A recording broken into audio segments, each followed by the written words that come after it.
Yesu ahabwe icubahiro bene data, ndabaramukije mwese mw'izina rya Yesu Kristo. Ni Rameke mugiye kuganira ijambo ry'Imana. Uyu munsi rero ndagomba ngo tuganire ibintu bibiri umukristo agomba kuba afise. Urashobora kuba ufise umutwaro kanaka, ariko hari ibintu ugomba kuba ufise mu buzima bwawe, hari ibintu vy'ibanze ugomba gukora.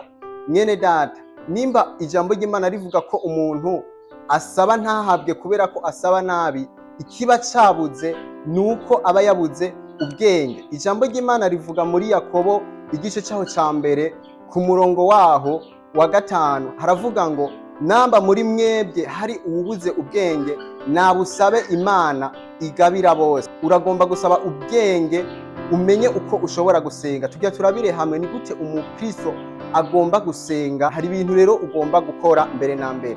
Uragomba gushimira Imana kuvyo imaze kugukorera mu buzima bwawe. Birashoboka kuba ufise ivyo ugomba kubwira Imana, ariko yishimire mu vyo imaze gukora.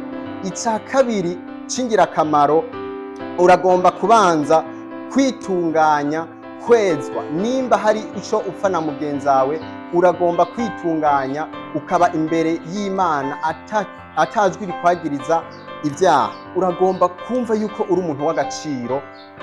Iyo uriko urasaba Imana, uragomba kumenya ko uri uwudasanzwe.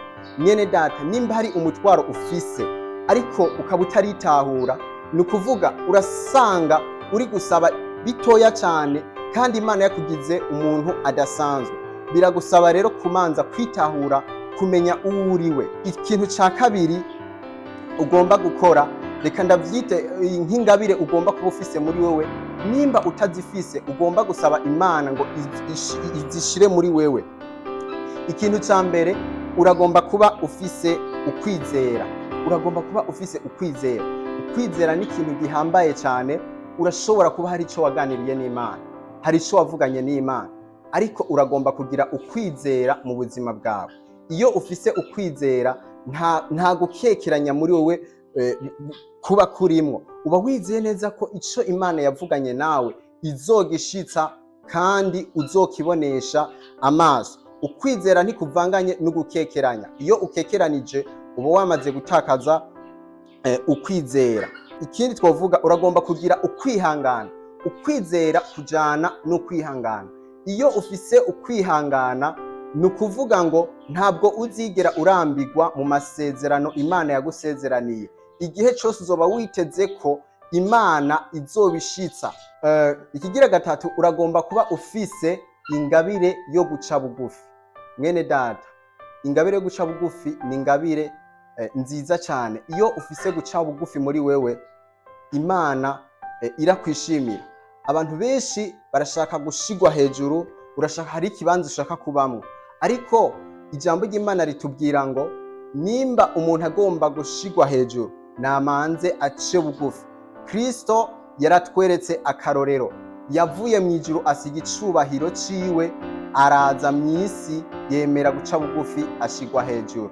Ndiko mvugana nawe ufise umutwaro.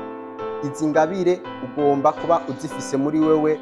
Nimba harimwe ibuze, ugomba kuyisaba Imana kugira ngo ibe muri wewe. Ikigira kane ugomba kuba ufise, uragomba kuba ufise ibikorwa vyiza. Uragomba kugendana ibikorwa vyiza mwene data.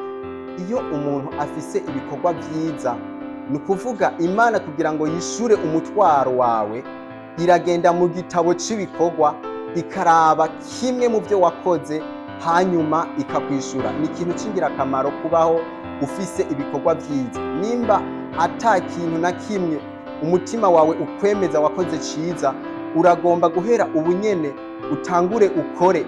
Nimba ari mugenzi wawe ari mu kibazo, ukaba ufise ubushobozi bwo kugira ico ukoze, ugire ico ukoze, kuko ijambo ry'Imana rivuga ngo ibikorwa dukora birandikwa. Nta kintu na kimwe dukora kitandikwa imbere y'Imana. Mu gitabo c'ibikorwa ibyo dukora byose birandikwa. Uragomba kuba ufise ibikorwa. Ibi bintu mwene data, gendana navyo, ugende wimenyereza buri kimwe cose, bizokugirira ikimazi mu buzima bwawe. Uzobona ubuzima bwawe bugenda buhinduka. Ndagushimiye. Imana ikugirire neza mwene data aho uherereye hose. Shalom shalom.